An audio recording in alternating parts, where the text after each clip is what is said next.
Olá, meu anjo, tudo bem? Então, voltei. Hoje vou dar um início de verdade a esse canal. Cumpri o meu propósito, contar a minha história para vocês. Cada vídeo vai ser uma história que eu vou procurar resumir, não tomar muito o seu tempo. Vou contar uma fase muito importante que se passou comigo quando eu tinha 12 anos. Eu tinha começado a estudar música, eu tinha vontade de ser organista, sabe? Fazia parte de um grupo religioso, né? Uma igreja. Lá as mulheres podem tocar órgão.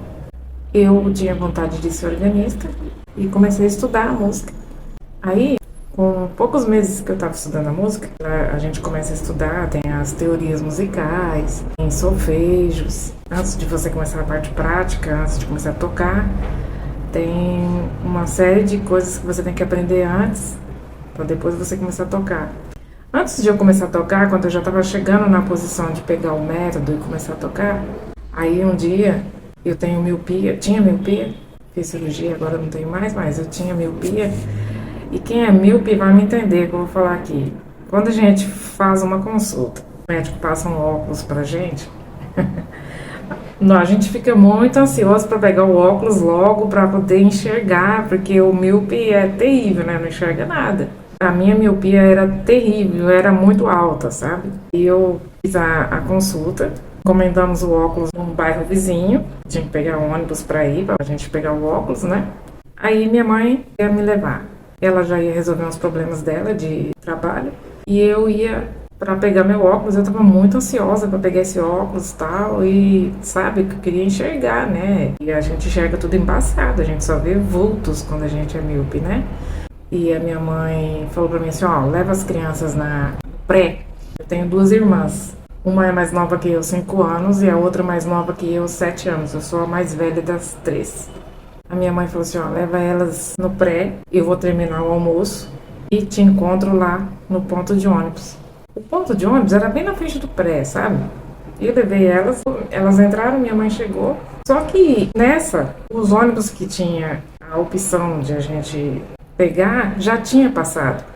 Então a gente meio que estava lá e aí ficamos esperando o próximo, né? Nessa que estamos esperando o próximo, veio um caminhão desgovernado numa descida, entrou e tinha um ônibus parado no ponto de ônibus. Não era o nosso que a gente ia pegar, não era o nosso destino. Esse ônibus estava parado lá. O cara, para não entrar na traseira do ônibus, ele entrou no ponto de ônibus onde a gente estava. E minha mãe pegou no meu braço e falou, Dri, vamos correr, porque esse caminhão vai entrar aqui. Aí ela pegou no meu braço, só que aí eu já não lembro mais nada. E ela também não lembra, a gente começou a correr, mas não deu tempo, sabe? Ele bateu na brasilite e automaticamente caiu assim, derrubou a gente, sabe? Ficamos lá no chão. Eu sei que eu desmaiei, foi pouquíssimo tempo. Aí quando foram me socorrer, que me levantaram do chão, me dei por fé que minha mãe não estava. Eu, não vou sair daqui porque eu tô com a minha mãe, cadê minha mãe, cadê minha mãe? Eu não vou sair daqui porque se não achar minha mãe eu não vou e tal. E aí, um acidente gravíssimo. Acharam que porque eu tinha batido a cabeça, estava toda ensanguentada, eu tive um corte aqui que levou 15 pontos e tive um trauma no crânio. Devido a esse trauma de crânio que eu tive, eles acharam que eu tinha batido a cabeça, então por isso eu tava delirando, mas não era, eu tava consciente de mim, entendeu? E eu não entrei no carro, não, se é minha mãe eu não vou, se é minha mãe eu não vou, tal. E aí procuraram a minha mãe, encontraram minha mãe debaixo do caminhão, entre as rodas, um óleo quente caindo nas costas dela, sabe aquele óleo pingando nas costas dela. E encontraram ela e aí colocaram ela dentro do carro, aí eu fui também dentro do carro e eles foram assim, com tudo pro hospital. Eu lembro que tinha o motorista e tinha um passageiro e o passageiro foi sinalizando pelo vidro assim, dando sinal que tinha gente ferido dentro, né, do carro. Foi aquela loucura, né? E quando chegou no hospital, aí já levaram minha mãe lá pra dentro e me colocaram numa maca. Tava consciente de tudo, sabe? Eu só sentia muita dor nas costas. Eu sentia muita dor nas costas, muita dor nas costas. Isso, eu não senti dor na cabeça, onde tava o rasgo, onde tava o trauma. Eu não senti dor, eu senti dor nas costas, muita dor nas costas. Aí eu deitei e me colocaram de bruço para poder olhar aqui, para olhar se tinha quebrado alguma coisa, porque eu estava reclamando de muita dor nas costas. Quando eu deitei de bruços, eu coloquei a mão direita assim do lado da cabeça. Aí aqui tinha o ossinho que vem até aqui, pendurado só o osso, não tinha dedo. Aqui tinha um corte profundo. E esse dedinho estava pendurado só nessa pelinha aqui. Tava só pendurado. E eu, na ânsia do desespero do acidente, eu não vi que tinha acontecido isso. Então, quando eu deitei na maca, que eu pus a mão assim, eu vi isso, sabe? Esse osso pendurado. Chegou uma mulher correndo com um saquinho com álcool dentro e um dedo dentro, que ela pegou lá no lugar do acidente, que ela veio correndo para ver se dava tempo de implantar. Então, ela trouxe o meu dedo. E o meu dedo estava dentro do saco, com o nervo que vem até aqui, estava lá também. Então estava uma coisa horrível. Estava dentro do saco, aquele dedo com um pedaço de nervo que vem até aqui, dentro do saquinho, que colocaram do lado da minha cabeça para variar, né? Quando eu vi essa situação aqui, eu comecei a falar com Deus. Deus, permita que eu estou sonhando, que isso seja um sonho. Deus, não deixa isso ser verdade, por favor. Me ajuda a acordar, me ajuda a acordar desse pesadelo. Me ajuda a acordar desse pesadelo, me ajuda a acordar o pesadelo, mas não era pesadelo, né? Era a vida real. E aí me colocaram numa ambulância, me transferiram para o Hospital das Clínicas, porque o hospital que levaram a gente não fazia os procedimentos que tinha que ser feito, né? Eles iam tentar implantar o dedo, fazer as suturas necessárias e restaurar esse dedo aqui. E aí quando chegou lá nesse lugar lá, eles colocaram também um monte de gás aqui, ficou uma bocona aberta assim, aqui, sangrando, né? Então eles colocaram um monte de gás assim, enfaixaram minha cabeça toda assim, e colocaram aqui também um monte de gás e enfaixaram tudo bem apertado e me levaram para o Hospital das Clínicas. No Hospital das Clínicas, aí eu fui saber o que era dor mesmo. Na hora que eles puxaram aqueles gases que já estavam seco em cima dos meus ferimentos na cabeça e aqui, aí doeu. Depois eles pegaram uma escovinha e foram lavar os ferimentos para tirar a terra com sangue pisado, sangue seco, né? Foram esfregar tudo para tirar. Aí doeu pra caramba. Principalmente aqui na cabeça e principalmente aqui também. Mais do que os outros lugares. Aí me anestesiaram, anestesia local mesmo, tanto na cabeça como na mão. Tentaram implantar o dedo, mas não deu para implantar o dedo. Jogaram no lixo meu dedo. Eu vi quando o médico jogou meu dedo no lixo. Aí suturaram direitinho, conseguiram restaurar esse dedo, só que ele não movimenta perfeitamente. Ele é assim, ele não estica. Ele é curvadinho. Aqui também eu não tenho uma abertura assim muito, porque tem essa sutura aqui. Aí lá mesmo descobriram que eu também fraturei 2 costelas, além da fratura no crânio e o corte. Eu tive uma hemorragia tremenda aqui no corte da cabeça. Fizeram o que era necessário, mandar de volta para o hospital que me enviou para o Hospital das Clínicas. Voltei. Só que na minha cabeça, minha mãe tinha morrido, porque a minha mãe veio desacordada do meu lado. Quando a gente foi socorrida, ela estava desacordada. Então, na minha cabeça, eu achei que minha mãe tinha morrido. E meu pai estava lá me esperando, mas eu falava, pai, e a mãe? E a mãe, como é que tá, pai? Aí ele falava assim, sua mãe tá bem, tá melhor que você. Você bateu a cabeça, então fica tranquila. Sua mãe tá bem, sua mãe tá bem. Eu falava, pai, não tá bem, é que você não quer falar porque eu bati a cabeça, né, pai? Aí, não, sua mãe tá bem, tá melhor que você. Lá, sua mãe não perdeu o dedo, sua mãe não perdeu nada. Sua mãe tá bem. Aí minha mãe, na verdade, estava na UTI, entre a vida e a morte. E eu fiquei internada O médico falou assim, ó, você não vai levantar. Durante 15 dias você não pode levantar da cama. Tudo é na cama. Vai comer aqui deitada, vai tomar banho aqui na cama, vão te dar banho aqui na cama, tudo vai ser na cama. Você não pode levantar porque você teve uma hemorragia muito grande no cérebro, aí no seu corte da cabeça. E tem também uma fratura. Então você não pode levantar e você tem a fratura em 2 costelas. Você tem que ficar na cama. E não pode levantar. Tá bom, fiquei na cama.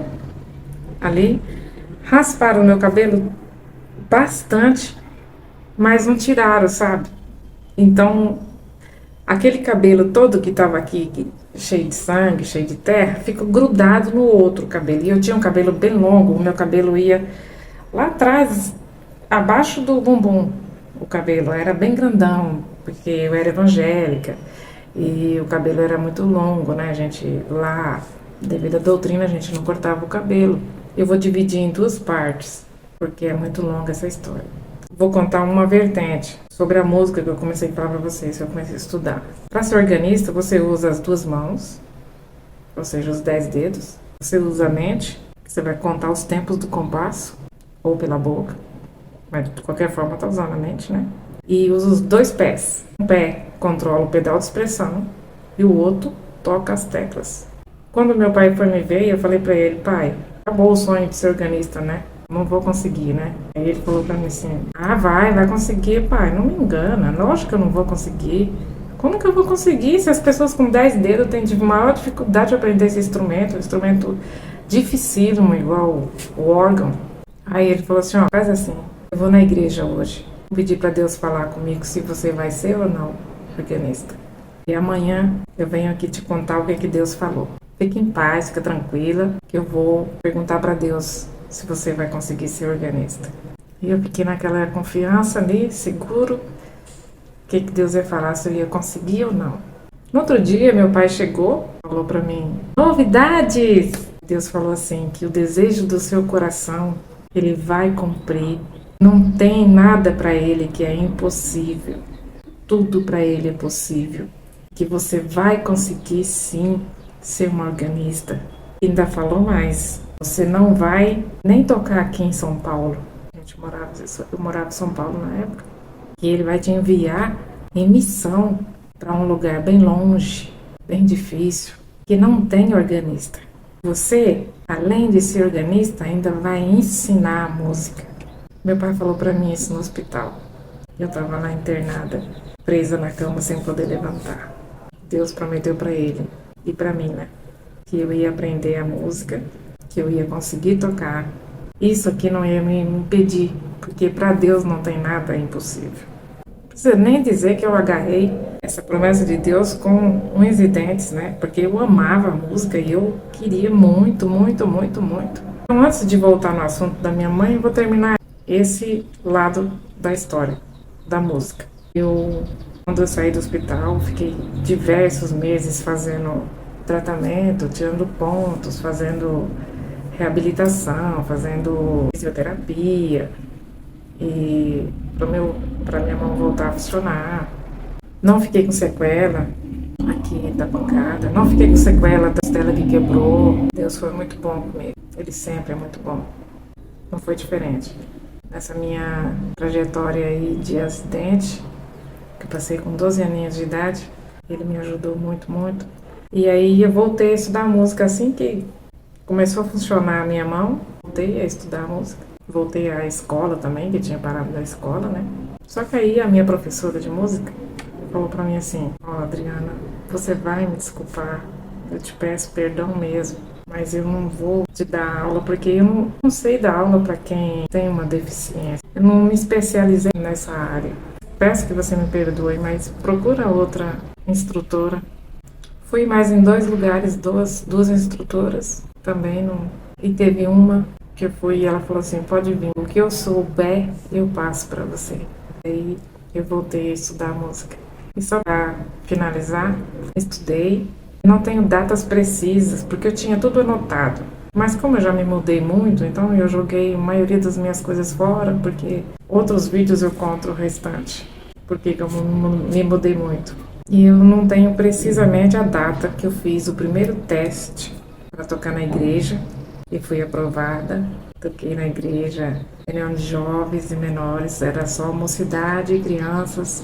Eu toquei junto com os músicos, porque essa igreja que eu frequentei, ela tem organistas e músicos que tocam outros instrumentos, né? Os organistas tocam o órgão e os músicos tocam outros instrumentos. Então é uma orquestra. Eu fiz parte da orquestra. Ingressei na orquestra, Deus me ajudou, eu consegui, mesmo sem o dedinho funcionar direito, sem esse dedo ter abertura normal. Deus me ajudou.